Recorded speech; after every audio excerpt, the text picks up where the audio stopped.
வாரும் தூய ஆவி, உம் பிரசன்னத்தை வாஞ்சிக்கிறேன். உம் வல்லமையால் என்னை நிறைத்து நீராளுகை செய்யும்.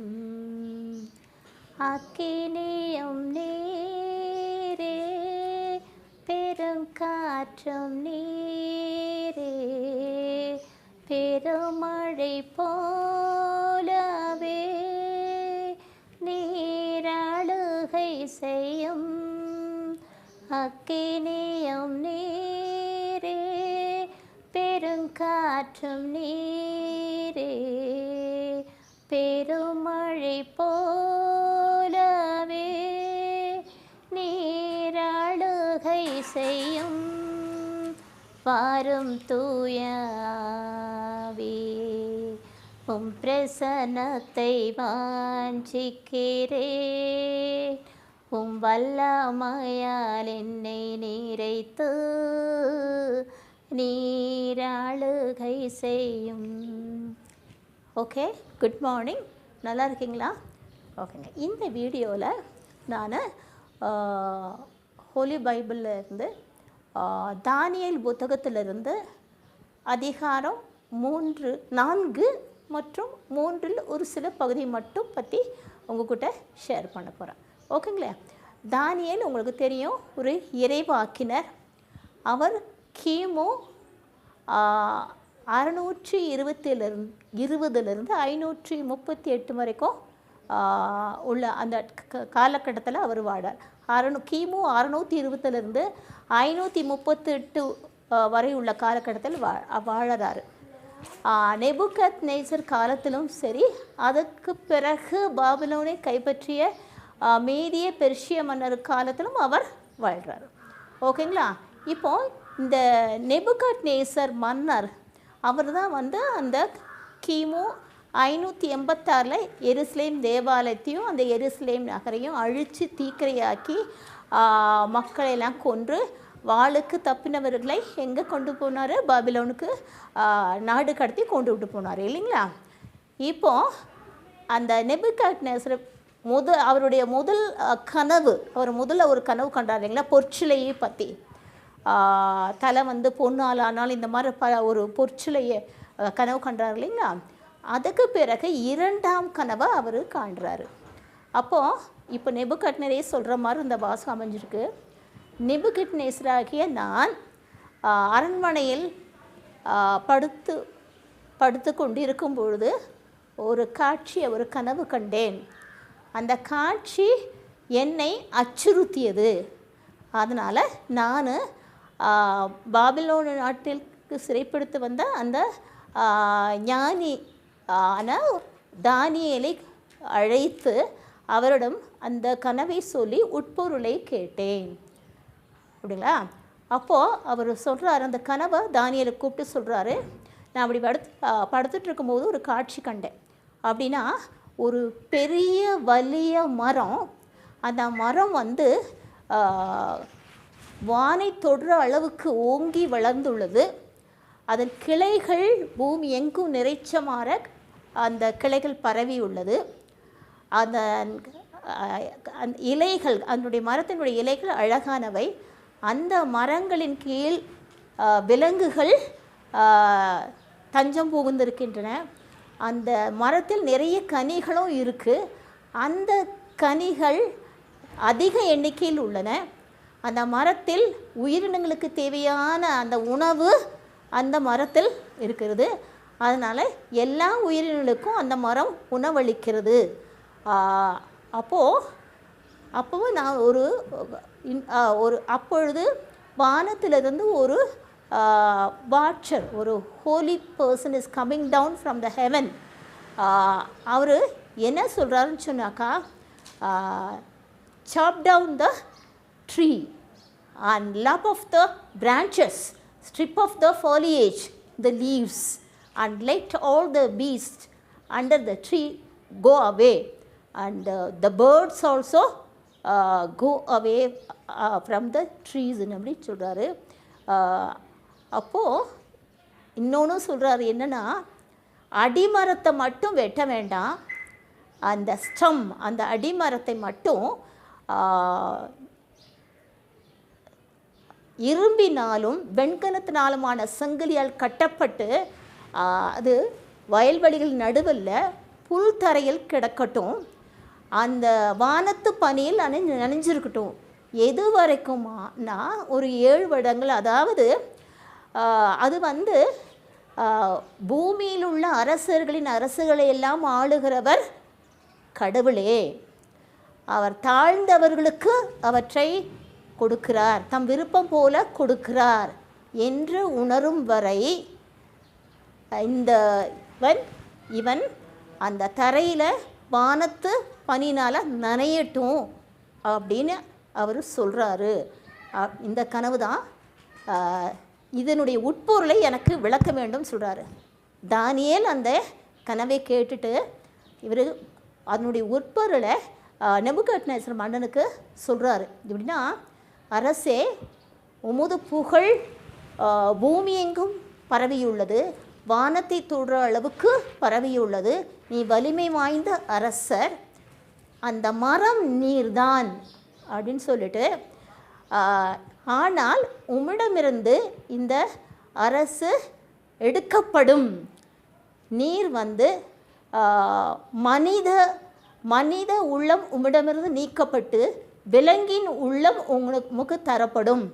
நீர் 7 வருட காலமாக நீர் பூமியில் மாடு போல புல்லை மேய்வீர், காட்டு விலங்குகளோடு தங்குவீர். இப்போ நீர் செய்ய வேண்டியது என்னன்னு சொன்னாக்கா, உம்முடைய பாவங்களை நீக்கணும். எப்படி? நீ செயல்கள் செய்து உம்முடைய பாவங்களை எல்லாம் நீக்குக, ஒடுக்கப்பட்டவர்களுக்கு மீது இரக்கம் காட்டி உங்களுடைய அக்கிரமங்களை எல்லாம் போக்குக. இப்போ ஒருவேளை வந்து உங்களுடைய அரசு மீண்டும் உங்களுக்கு கொடுக்கப்படலாம் அப்படின்னு தானியேல் இறைவாக்கினர் வந்து அரசருக்கு சொல்கிறாரு. ஓகேங்க. இது வந்து எதனால் இப்படி நடக்குதுன்னா, இந்த 3வது அதிகாரத்தில் பார்க்குறோம். அதாவது ஒருத்தருக்கு நிறைய பேரும் புகழும் கிடச்சி ஒரு பெரிய இதாக ஆகும்போது என்ன ஆகுதுனாக்கா, அந்த நெபுகத்நேசர் மன்னரும் அதுதான் செய்வார். ஒரு பெரிய பொற்சிலை செய்து நகரின் நடுவில் வைத்து எல்லா மக்களும் அது வணங்கும்படி சொல்கிறான். அப்போது அந்த தானியேலின் நண்பர்களாக 3 பேர், சாத்ராக்கு, மேசாக்கு, அபேத்நேகோ, இந்த 3 பேரும் என்ன பண்ணுவாங்க, அந்த பொற்சிலையை வணங்க மாட்டாங்க, மறுத்துருவாங்க. விண்ணக கடவுளை தவிர நாங்கள் யாரையும் வணங்கி ஆராதிக்க மாட்டோம்னு சொல்கிறாங்க. அதனால் அவன் ரொம்ப கோபம் அடைஞ்சு என்ன ஆகுவான், ஒரு பெரிய கொழுந்து விட்டு எரியும் இந்த தீச்சூளையில் இந்த 3 பேர்த்தையும் கொண்டு போட்டுறாங்க.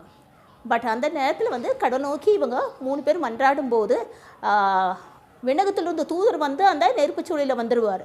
அப்போ இந்த நெருப்பு தணல் வந்து அவங்கள படாதபடி, நெருப்பினால் அவங்கள எரிஞ்சு போகாதபடி அவர் காப்பாற்றுவார். சரி, இதெல்லாம் நீங்கள் படிச்சிருப்பீங்க. ஓகே. இப்போ இது ஒரு தப்பு, அந்த பொற்சிலை ஒரு தப்பு, இது ஒரு தப்பு. அதெல்லாம் நல்ல மனிதர்கள், கடவுளின் மனிதர்களை நெருப்பில் போடுறது, இந்த மாறாக பல குற்றங்களை அவர் செய்திருக்கான். ஓகேங்க. அதனால தான் உன்னதத்திலிருந்து இந்த மாதிரி ஒரு தீர்ப்பு, அவனை சொன்னாங்களா, வாட்சர், ஒரு holy person is coming down from the heaven அப்படி சொல்கிறான்னு சொன்னீங்களா. அப்போ அவருடைய உன்னதரின் தீர்ப்பு இதுவே, வாய்மொழியும் இதுவே அப்படின்னு சொல்கிறாங்க.